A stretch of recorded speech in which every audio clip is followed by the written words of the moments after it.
Sometimes the smallest acts of kindness echo the loudest across the vast Texas plains. The sun blazed mercilessly over the Hayes Ranch, turning the red dirt to dust and the grass to brittle yellow stubble. Samuel Hayes wiped the sweat from his weathered brow as he mended another section of fence, the same fence that had been his companion through 3 years of solitude since Martha's passing. At 52, his hands were still strong, but his heart carried the weight of empty rooms and silent suppers. The drought of 1887 had been particularly cruel to this corner of West Texas. Cattle gathered around the few remaining waterholes, their ribs showing through dull coats. Samuel had already sold half his herd, and the banknotes in his desk drawer reminded him daily that even a man's pride had its limits. The nearest town of Cedar Ridge lay 20 miles east, a full day's ride when the heat made every mile feel like 3. It was near sunset when Samuel first spotted the figure stumbling along the creek bed. At first glance, he mistook it for a wounded animal, the way it moved with unsteady, desperate steps. But as he rode his bay mare closer, squinting against the dying light, he saw the truth that made his chest tighten with recognition of old pain. A boy, no more than 12 or 13, thin as a fence post and nearly as pale, was kneeling by the dried creek bed, digging frantically in the cracked mud with bare hands.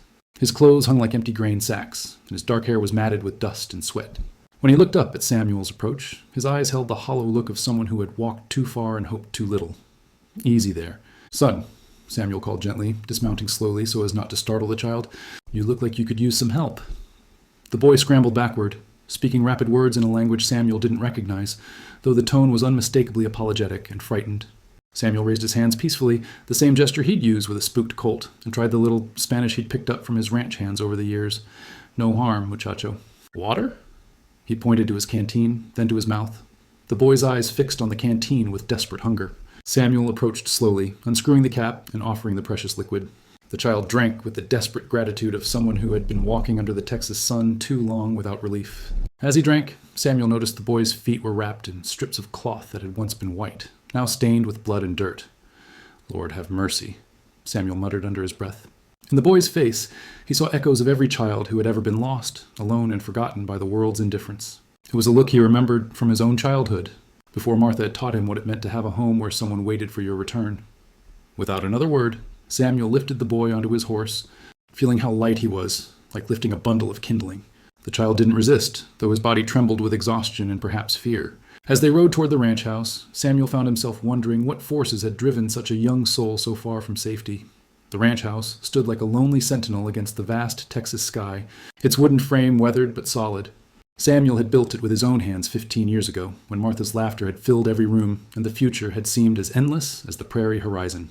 Now it felt too large for one man, its empty rooms holding only memories and dust motes that danced in the evening light. As Samuel helped the boy down from the horse, he noticed how the child's eyes took in everything, calculating and alert despite his exhaustion. There was intelligence there, and something else, a dignity that poverty and hardship hadn't been able to break. It reminded Samuel of Martha's favorite saying about how adversity revealed character rather than creating it. Inside the house, Samuel guided the boy to the kitchen table and began preparing what he could.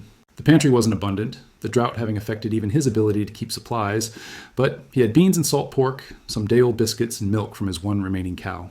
As he worked, he caught the boy watching his every movement with those dark, thoughtful eyes. "What's your name, son?" Samuel asked as he placed a plate before the child. The boy looked at him blankly, then pointed to himself and said something that sounded like, "Miguel."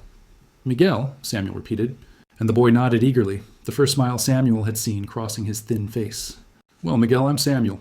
This is my home, and you're welcome here as long as you need." Though the boy couldn't understand the words, something in Samuel's tone must have conveyed the meaning. Miguel began to eat with careful, measured bites, as if he couldn't quite believe the food was real and wouldn't disappear. Between bites, he would look up at Samuel with expressions of gratitude so profound they made the older man's chest ache with remembered longing for the children he and Martha had never been blessed to have. As the evening settled over the ranch, Samuel prepared a bed for Miguel in the spare room that had once been intended as a nursery.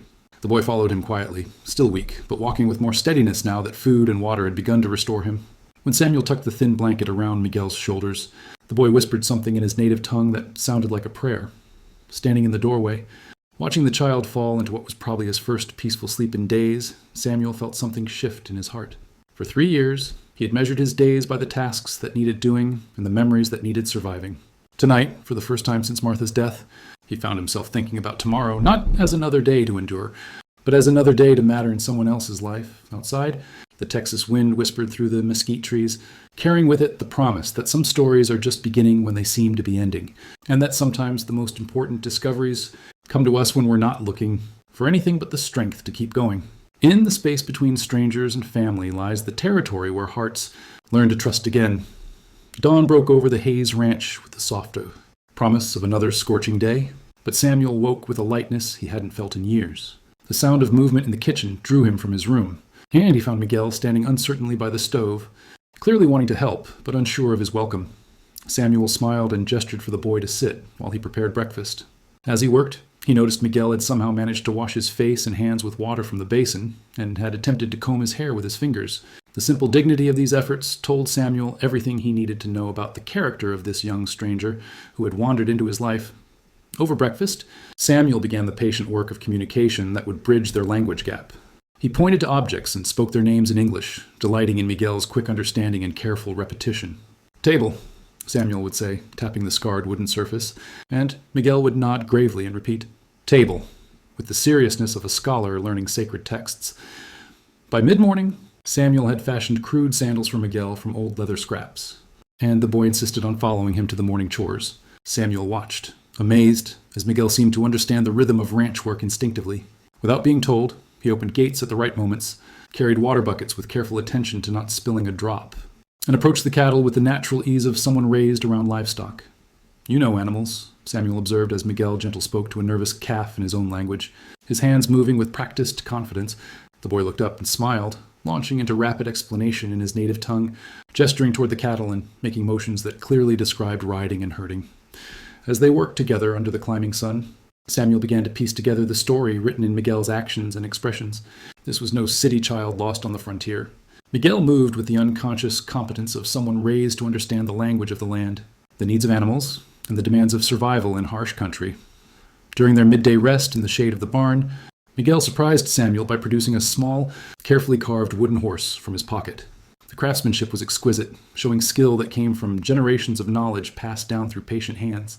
Miguel offered it to Samuel with shy pride, saying something that included the word "gracias" repeated several times. Samuel accepted the gift with the reverence it deserved, turning the small horse over in his weathered hands.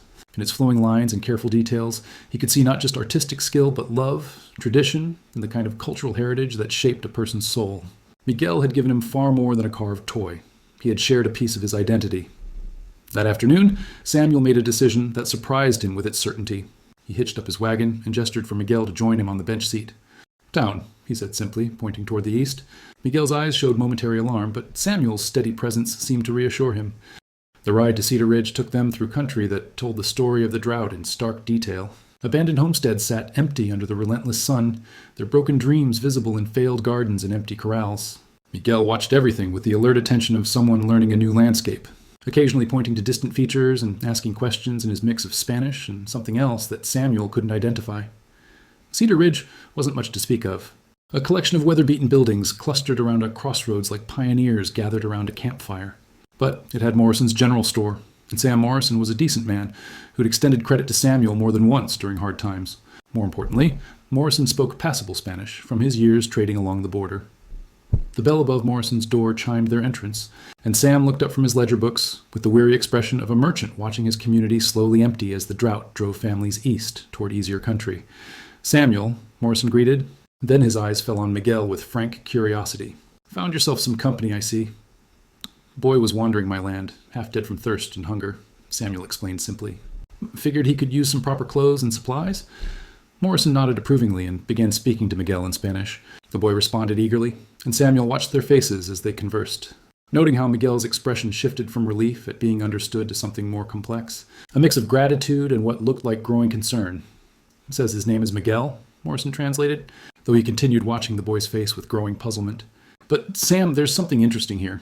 This boy isn't speaking just Spanish. He's mixing it with what sounds like, well, I'm not certain, but it might be some form of indigenous language I've heard down near the border." Samuel felt a stirring of curiosity rather than concern. Whatever Miguel's background, it didn't change the simple fact that he'd been a hungry child who needed help. "What's he saying about his family?" Morrison asked Miguel another question, and the boy's response was longer, more animated, with frequent gestures toward the west and expressions that clearly conveyed urgency mixed with hope. "This is where it gets interesting," Morrison said slowly. He says his family is coming. They're following his trail, and they should be here soon. He seems to think they might arrive within days. Samuel felt no alarm at this news, only satisfaction that Miguel would soon be reunited with those who loved him. That's good news. Means I won't have to worry about finding his people. But Morrison's expression remained thoughtful as he continued talking with Miguel. Finally, he turned back to Samuel with something approaching amazement in his eyes. Sam, I don't think you understand. This boy isn't lost. From what I can gather, he was sent ahead as some kind of scout or messenger. And his family? Well, from the way he describes them, they're not just any family. There's something about honor and debt he keeps mentioning, and the way he talks about you. Miguel had been listening intently to their English conversation, understanding more than his limited vocabulary should have allowed. Suddenly, he stood and placed his hand over his heart, then reached out and placed his other hand on Samuel's arm. When he spoke, his voice carried a gravity that transcended language barriers. Morrison listened carefully, then turned to Samuel with an expression of growing wonder. Sam, I think this boy has been telling his family about what you did for him. And from what I can understand, they're coming not just to collect him, but to honor you. There's something about a debt that must be repaid, about your kindness having deeper meaning than you realize. As they loaded supplies into the wagon for the return journey, Samuel found himself looking at Miguel with new eyes. The boy sat beside him with the patient dignity of someone carrying important responsibilities, occasionally scanning the western horizon as if he could will his family's appearance through pure desire. That evening, as they sat on the porch watching the sun paint the sky in shades of gold and crimson, Miguel began to hum a melody that seemed to carry the vastness of the plains in its simple notes. Samuel found himself humming along, though he'd never heard the tune before, feeling that some forms of communication needed no words to bridge the spaces between different worlds. Tomorrow, Samuel realized, might bring changes he couldn't imagine. But tonight, he was content to sit beside this remarkable boy who had reminded him that sometimes the most meaningful moments in life came not from the plans we make, but from the unexpected gifts of human connection that arrive when we're brave enough to open our doors to strangers. The dust of approaching riders carries with it the weight of honor, tradition, and the promise that some debts can only be paid with the heart. The third day dawned with an unusual stillness that made both Samuel and Miguel restless. Samuel noticed how the boy kept glancing toward the western horizon between chores, his movements carrying an anticipation that seemed to vibrate in the morning air. Even the cattle seemed to sense something different, clustering closer to the water tanks and lowing with an unease that spoke of changes coming on the wind. Samuel had grown comfortable with their daily rhythm of work and wordless communication, but today Miguel moved with renewed energy, as if drawing strength from some invisible source. During their morning chores, the boy insisted on helping with tasks that went beyond necessity, organizing tools with careful precision and ensuring every gate latch was secure, every water trough filled to the brim. "You expecting company today?" Samuel asked with gentle humor, though Miguel's intensity was beginning to affect him as well. The boy looked at him with those dark, serious eyes and nodded firmly, then pointed west and held up 3 fingers, then made a gesture that seemed to indicate the sun's position. By afternoon, Samuel understood. Miguel hadn't been guessing about his family's arrival. He had been counting. This was a boy who understood distance, travel time, and the rhythms of people who lived close to the land. His confidence wasn't hope, it was knowledge. Samuel found himself unconsciously straightening the ranch house, sweeping the porch, and checking that there was sufficient food in the pantry. He told himself it was simple courtesy, but in truth, Miguel's certainty had become infectious. If the boy expected his family today, then Samuel wanted to be ready to receive them properly. Around 3 in the afternoon, Miguel suddenly stiffened and pointed toward a distant rise. Samuel squinted, but saw nothing except heat shimmers dancing above the prairie grass. Yet Miguel was already moving toward the house with purposeful steps, his entire demeanor transforming from patient waiting to active preparation. 20 minutes later, Samuel saw them too. First, just a dark speck against the horizon, then gradually resolving into riders, more than Samuel had expected. As they grew closer, he could make out what appeared to be a small group moving with the steady, unhurried pace of people who knew exactly where they were going and had absolute confidence in their destination. Miguel had positioned himself on the porch, not with the excited bouncing Samuel might have expected from a child about to be reunited with family, but with a formal, almost ceremonial stillness that spoke of deep cultural training. The boy's posture reminded Samuel of soldiers he'd known, men who understood that some moments required dignity rather than celebration. The approaching group consisted of 6 riders, moving in a formation that suggested both family bonds and practiced coordination. As they drew nearer, Samuel could see that the lead rider was an older man, probably around Samuel's own age, sitting his horse with the easy authority of someone accustomed to being followed and respected. Flanking him rode what appeared to be family members of various ages, from a young man who bore a strong resemblance to Miguel to an older woman whose bearing suggested she was accustomed to being listened to when she spoke. When they were still 50 yards away, Miguel called out in his native language, a greeting that carried across the afternoon air with clear joy and respect. The response came immediately from the lead rider, words that Samuel couldn't understand, but which carried tones of relief, pride, and something deeper, something that sounded like the conclusion of a long-held worry. The group approached the ranch house with ceremonial slowness, giving Samuel time to notice details that told him these were not ordinary travelers. Their horses were well cared for and strong. Their equipment showed the kind of attention to detail that came from people who depended on their gear for survival. And their clothing, while clearly designed for hard travel, was made with the kind of craftsmanship that spoke of cultural pride and resource enough to afford quality. The lead rider dismounted first, and Samuel saw immediately where Miguel had gotten his natural dignity. This was a man who carried himself with the quiet authority of someone who had earned respect through character rather than demanding it through force. He was perhaps Samuel's age, with silver threading through his dark hair and lines around his eyes that spoke of years spent reading the weather, the land, and the hearts of other men. The approaching group consisted of 6 riders, moving in a formation that suggested both family bonds and practiced coordination. As they drew nearer, Samuel could see that the lead rider was an older man, probably around Samuel's own age, sitting his horse with the easy authority of someone accustomed to being followed and respected. Flanking him rode what appeared to be family members of various ages, from a young man who bore a strong resemblance to Miguel to an older woman whose bearing suggested she was accustomed to being listened to when she spoke. When they were still 50 yards away, Miguel called out in his native language, a greeting that carried across the afternoon air with clear joy and respect. The response came immediately from the lead rider, words that Samuel couldn't understand, but which carried tones of relief, pride, and something deeper, something that sounded like the conclusion of a long-held worry. The group approached the ranch house with ceremonial slowness, giving Samuel time to notice details that told him these were not ordinary travelers. Their horses were well cared for and strong. Their equipment showed the kind of attention to detail that came from people who depended on their gear for survival. And their clothing, while clearly designed for hard travel, was made with a kind of craftsmanship that spoke of cultural pride and resource enough to afford quality. The lead rider dismounted first, and Samuel saw immediately where Miguel had gotten his natural dignity. This was a man who carried himself with the quiet authority of someone who had earned respect through character rather than demanding it through force. He was perhaps Samuel's age, with silver threading through his dark hair and lines around his eyes that spoke of years spent reading the weather, the land, and the hearts of other men. He approached Samuel directly, ignoring Miguel for the moment in a way that clearly communicated this was formal business that needed to be conducted between adults before family celebrations could begin. When he stopped in front of Samuel, he placed his right hand over his heart and spoke in careful but clear English. "Mr. Hayes," he said, his accent lending musical cadence to the words, "I am Eduardo Morales. This boy you have cared for is my son." Samuel nodded, struck by the formal gravity of the moment. "Mr. Morales, Miguel is a fine boy. It was no hardship to help him." Eduardo's expression shifted, showing both gratitude and something more complex. "You do not understand, Mr. Hayes. Miguel was not lost. He was sent to find you." The words hit Samuel like a physical blow, not of harm, but of complete surprise. "Sent to find me? I don't understand." Eduardo gestured to his family, who had remained mounted in respectful silence, waiting for their patriarch to complete his formal business. "We have been traveling for many weeks, following stories of a man who helped travelers, who shared water and food with strangers, who treated all people with honor regardless of their appearance or language. Miguel was sent ahead to confirm what we had heard." Samuel's mind reeled as he tried to process what he was hearing. "Stories?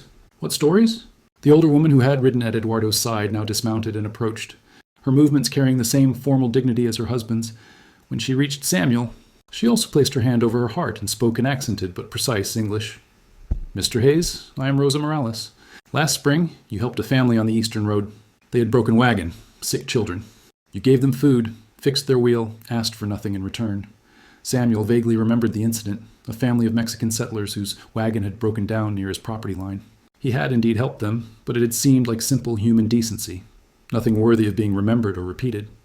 "That family," Rosa continued, "was my sister's family. When they reached safety, they told everyone they met about the American rancher who showed them kindness when they expected suspicion or worse. The story spread, as stories do when they carry truth that people need to hear." Eduardo stepped closer, his eyes holding Samuel's with unwavering directness.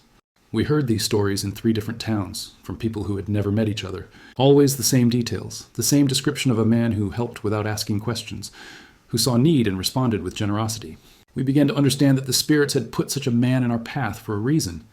Miguel had remained silent during this exchange, but now he stepped forward and took Samuel's weathered hand in both of his small ones. Speaking rapidly in his native language while looking intently into Samuel's eyes, Rosa translated, her voice soft with emotion. He says you fed him when he was hungry, gave him water when he was thirsty, made him safe when he was afraid. But more than this, you treated him as family treats family, with respect and care that asked nothing in return. He says his heart recognized your heart as soon as you helped him drink from your canteen. Samuel found himself profoundly moved and completely confused. I still don't understand why you were looking for me, or what you want from me. Eduardo smiled for the first time, transforming his serious face into something warm and infinitely kind. Mr. Hayes, we do not want anything from you. We have come to give something to you. In our tradition, when someone shows such kindness to our family, especially to our children, a debt of honor is created. This debt can only be repaid by offering service in return. Service? Samuel asked, still struggling to understand. Eduardo gestured toward his family, and now Samuel could see them clearly as individuals. The young man who looked like Miguel, a young woman of perhaps 20 with Rosa's intelligent eyes, another boy slightly older than Miguel, and an elderly man whose weathered hands and straight spine spoke of a lifetime of meaningful work. Mr. Hayes, Eduardo said formally, we offer you our service. We know you struggle with the drought, that your ranch suffers as all ranches suffer in these hard times. We know cattle, we know horses, we know land. We ask only for the honor of helping you as you helped us. The afternoon sun slanted across the porch, illuminating faces that watched Samuel with expressions of hope, dignity, and absolute sincerity. He realized that this moment was far more than a simple thank you or business proposition. This was a cultural ritual, an offering of honor that came from a value system he was only beginning to understand. As Samuel looked into Eduardo's weathered face, then at Rosa's patient strength, and finally at Miguel's bright eyes filled with hope and trust, he felt something fundamental shift in his understanding of what family might mean and how much difference one person's kindness could make in the lives of others. Some offers change everything, not because of what they promise, but because of what they reveal about the hearts making them. Samuel stood on his porch, surrounded by the Morales family, feeling the weight of their offer settle over him like a mantle he wasn't sure he was worthy to wear. The afternoon light cast long shadows across the dusty yard, and in the silence that followed Eduardo's formal proposal, Samuel could hear the wind moving through the mesquite trees and the distant lowing of cattle that seemed to sense the importance of this moment. I appreciate your offer, Mr. Morales, Samuel said carefully, but I'm not sure you understand my situation. This ranch is barely making it through the drought. I've had to sell off most of my cattle, and the banknotes are coming due soon. I couldn't afford to pay wages to so many people. Eduardo's expression didn't change, but Samuel caught the quick exchange of glances between him and Rosa that spoke of anticipated obstacles and prepared responses. Mr. Hayes, Eduardo said with patient dignity, we do not seek wages. We seek the honor of repaying a debt. In our tradition, when someone saves a member of our family, as you saved Miguel, that person becomes family. Family does not pay family for helping with family needs. The concept was so foreign to Samuel's experience that he struggled to process it. In his world, men worked for wages or they worked for themselves. The idea of people offering labor out of honor rather than necessity or profit seemed to belong to a different century, a different kind of relationship between human beings. Rosa stepped forward, her voice carrying the gentle authority of a woman accustomed to explaining complex matters with patience. Mr. Hayes, may I show you something? She reached into a leather pouch at her side and withdrew a small, intricately woven piece of fabric, its colors still bright despite obvious age and handling. The patterns were complex, telling stories Samuel couldn't read but could feel in their rhythmic repetition and careful detail. This belonged to my grandmother, Rosa explained. She was a young woman when her family faced starvation during a harsh winter. A stranger, a man she never saw again, left food at their door for 3 nights. No name, no request for payment, just food when they had none. She held the fabric reverently, her fingers tracing patterns that clearly held deep meaning. My grandmother spent 2 years weaving this, putting into it all the gratitude and prayers she could not give to the man who saved her family. She passed it to my mother with the instruction that it should go to someone who understood the sacred nature of helping strangers. Rosa looked directly at Samuel, her eyes holding depths of meaning he was still learning to navigate. Yesterday, Miguel told us how you fed him, how you made him safe, how you treated him not as a burden but as a welcome guest. My grandmother's spirit spoke to my heart, and I knew this was meant for you. She extended the woven piece toward Samuel, and he found himself accepting it with hands that trembled slightly. The fabric was softer than he had expected, and he could feel the incredible amount of work that had gone into its creation, every thread placed with intention and care. Miguel spoke suddenly in his native language, his words tumbling over each other with excitement. Rosa smiled and translated, He says you should see our camp before you decide. He says once you understand what we can do, you will see that this is meant to be. Eduardo gestured toward the western horizon, where Samuel could now see a small camp set up about half a mile from his ranch house. We made camp there last night. close enough to be ready when Miguel confirmed what we hoped to find, far enough away to show respect for your property. Samuel found himself curious despite his confusion. You've been camped there since last night? We arrived after sunset, Eduardo explained. Miguel had told us you were a man who valued courtesy and proper behavior. We would not approach your home without invitation, and we would not presume to expect hospitality we had not earned. The more Samuel learned about these people, the more he realized how little he understood about the cultural forces that had brought them to his doorstep. Their actions followed patterns of courtesy and honor that seemed to come from generations of tradition, but which felt both foreign and somehow familiar to his heart. Would you do us the honor of seeing our camp? Rosa asked. Not to decide anything, just to understand what we offer. Samuel nodded, still holding the woven fabric carefully. Miguel, would you like to ride with your family? The boy's face lit up, but he looked to his father for permission before accepting. Eduardo nodded gravely, and Miguel ran to one of the horses with the easy familiarity of someone who had been riding since childhood. The short ride to the Morales camp revealed organizational skills that impressed Samuel despite himself. What he had taken for a simple traveler's camp was actually a carefully planned temporary settlement.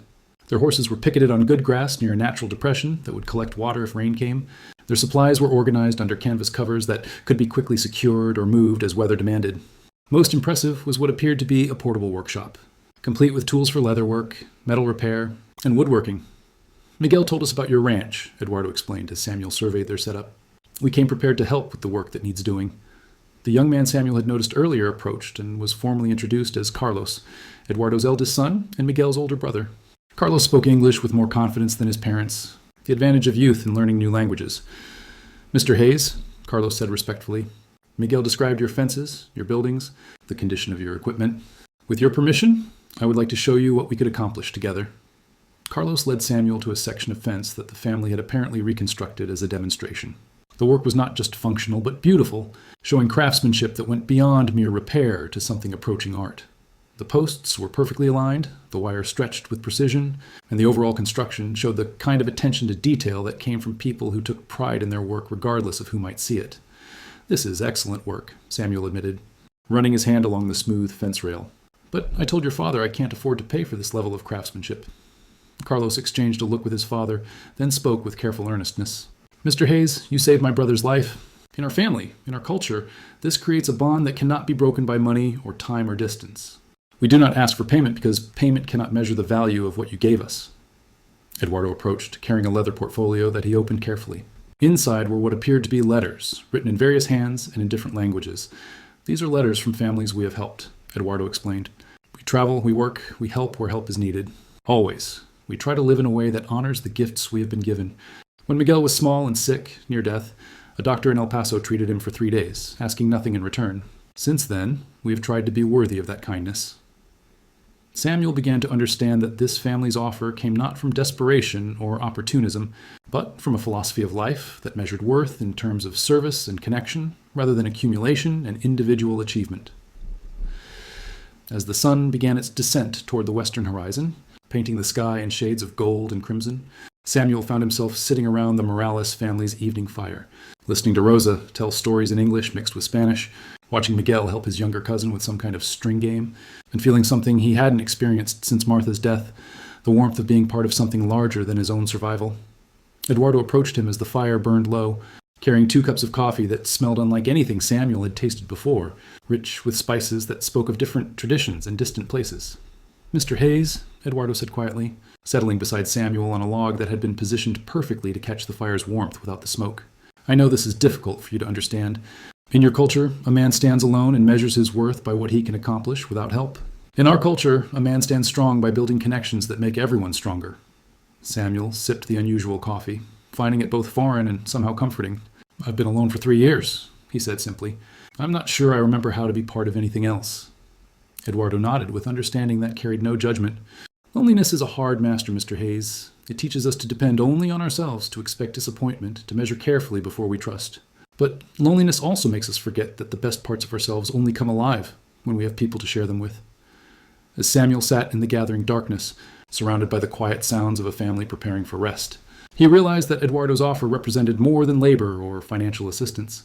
It represented a different way of understanding what it meant to be human, what it meant to matter in the world, and what it meant to leave something valuable behind when our time on Earth was finished. The decision ahead of him, Samuel realized, was not just about accepting help with his ranch. It was about choosing between the safety of familiar isolation and the risk of opening his heart to a kind of family he had never imagined possible. Trust grows like prairie grass after rain, slowly at first, then suddenly everywhere you look. Samuel woke before dawn, as was his habit, but for the first time in years, he lay still for several minutes, listening to sounds he had almost forgotten could exist around his ranch. Voices speaking softly in Spanish drifted from the direction of the Morales camp, accompanied by the familiar sounds of people beginning their day with purpose and mutual consideration. The simple human sounds of family life made him realize how deeply the silence of solitude had settled into his bones. When he finally dressed and stepped onto his porch, Samuel found Miguel sitting on the steps, apparently waiting for him with the patient alertness of a child who had been taught to respect other people's sleep while attending to his own responsibilities. "Buenos dias, Mr. Samuel," Miguel said carefully, trying out the English greeting Carlos had been teaching him. "Good morning." "Miguel," Samuel replied, touched by the boy's effort. "Your family up early today?" Miguel nodded seriously and pointed toward the barn, where Samuel could now see signs of activity. Eduardo appeared around the corner of the building, leading Samuel's bay mare, which had been brushed until her coat gleamed in the early morning light. "Hope you don't mind," Eduardo called out. Miguel said she seemed to have a tender spot in her left foreleg yesterday. "Carlos has a way with horses, and we thought we might take a look." Samuel approached, immediately noticing that his mare's gait was smoother than it had been in weeks. Carlos emerged from the barn, wiping his hands on a piece of clean cloth, and smiled at Samuel's expression of surprise. "Nothing serious," Carlos explained. "Just a small stone lodged in her hoof, and some muscle tension from favoring that leg." Miguel has sharp eyes for animal discomfort. As Samuel examined his horse, he was struck by the quality of care she had received. Her mane had been braided with small pieces of colored thread in patterns that were both practical and beautiful. Her hooves had been cleaned and treated with what smelled like herbal preparations. And her general demeanor showed the contentment of an animal that had been handled by people who understood and respected her nature. "This is beautiful work," Samuel said, running his hand along the mare's neck. "But you didn't have to—" "Mr. Hayes," Eduardo interrupted gently. "Yesterday you asked us to help you understand what we could offer. Today we hoped you might let us show you." Over the course of the morning, Samuel found himself witness to a transformation of his ranch that bordered on the miraculous. While Eduardo and Carlos worked on fence repairs that went far beyond simple maintenance, Rosa and the young woman Samuel now knew as Elena, Eduardo's daughter, had somehow managed to organize his house and barn with efficiency that created order without destroying the familiar patterns of his daily routine. Most impressive was Miguel's natural ability to anticipate needs and solve problems without being directed. The boy seemed to understand not just the immediate tasks at hand, but the underlying systems that made ranch work flow smoothly. He opened gates at precisely the right moments, positioned water buckets where they would be needed next, and somehow managed to be exactly where Samuel needed an extra pair of hands without getting in the way. By midday, Samuel's ranch looked like it had been touched by some benevolent spirit of organization and care. Fences that had been patched and repatched over the years of drought and hardship now stood straight and strong. The barn, which had gradually accumulated the clutter of a man living alone, was organized with the kind of systematic efficiency that made tools easy to find and work easier to accomplish. But it was the small touches that moved Samuel most deeply. Rosa had somehow managed to coax his struggling vegetable garden back to life with techniques he didn't understand but could see were working. Elena had mended clothes he hadn't even realized were torn, not just fixing them, but improving them with decorative stitching that transformed utilitarian garments into something worthy of Sunday wear. During their midday rest, Eduardo approached Samuel with a proposal that was both practical and profound. "Mr. Hayes," Eduardo said, settling into the shade beside Samuel, "we would like to ask your permission to make camp permanently on your land. Not as employees, but as neighbors. We have been traveling for 2 years, looking for a place where we could settle and build something lasting. Miguel's description of your character and your land makes us believe this could be that place." Samuel felt his chest tighten with a mixture of hope and fear. "What exactly are you proposing?" "Partnership," Eduardo said simply. "We pool our resources, our knowledge, our labor. We help your ranch recover and prosper, and in return, we ask for the right to build our own home here, to become part of this community, to raise our children in a place where they can learn both their heritage and new ways of living." The proposal was so far beyond anything Samuel had imagined that he struggled to process its implications. "I don't know anything about your farming methods, your business practices, your—" "Mr. Hayes," Rosa interrupted, approaching with a ledger book that Samuel hadn't seen before. "May we show you something?" She opened the ledger to pages covered with careful notations in multiple languages, diagrams of land management techniques, and what appeared to be detailed records of successful farming and ranching operations. "We are not wanderers without knowledge," Rosa explained patiently. Eduardo's father owned land in Sonora that supported 3 families. Carlos trained with cattlemen in Chihuahua, who developed techniques for managing herds in drought conditions. Elena knows plants and soil management that comes from generations of women who made gardens grow where others saw only desert. Elena stepped forward, her English careful but confident. Mr. Hayes, yesterday when I walked your land with Miguel, I saw signs that your soil could support much more than you realize. With proper water management and different planting techniques, this ranch could feed many families and support larger herds. Samuel found himself looking at these people with new understanding. What he had initially seen as a family of wandering poor was actually a group of displaced people with considerable knowledge and skills, looking for an opportunity to rebuild the life they had lost to circumstances beyond their control. Why my ranch? Samuel asked. Surely there are other places. Places where you wouldn't have to depend on a partnership with a stranger. Eduardo smiled, the first completely unguarded expression Samuel had seen from him. Mr. Hayes, Miguel told us something that convinced us you were the right person to approach. He said when you found him drinking from your canteen, you didn't ask him who he was or where he came from or whether he deserved help. You just saw need and responded with kindness. Carlos joined the conversation, his young face serious with the weight of family decisions. In 2 years of traveling, we have met many people. Some were kind, some were suspicious, some were helpful, some were hostile. But Miguel described something different in you, something that told us you were a man who understood that some things matter more than profit or convenience. As the afternoon wore on, Samuel found himself drawn into conversations that revealed the depth and complexity of what the Morales family was offering. They didn't just know farming and ranching, they understood weather patterns, soil chemistry, animal husbandry, construction techniques, and business practices that could transform his struggling ranch into a thriving operation. More importantly, they understood community. As Samuel watched them work together, he saw a model of cooperation and mutual support that created efficiency without sacrificing individual dignity or creativity. Each person contributed their strengths, while others compensated for weaknesses, creating a whole that was stronger than the sum of its parts.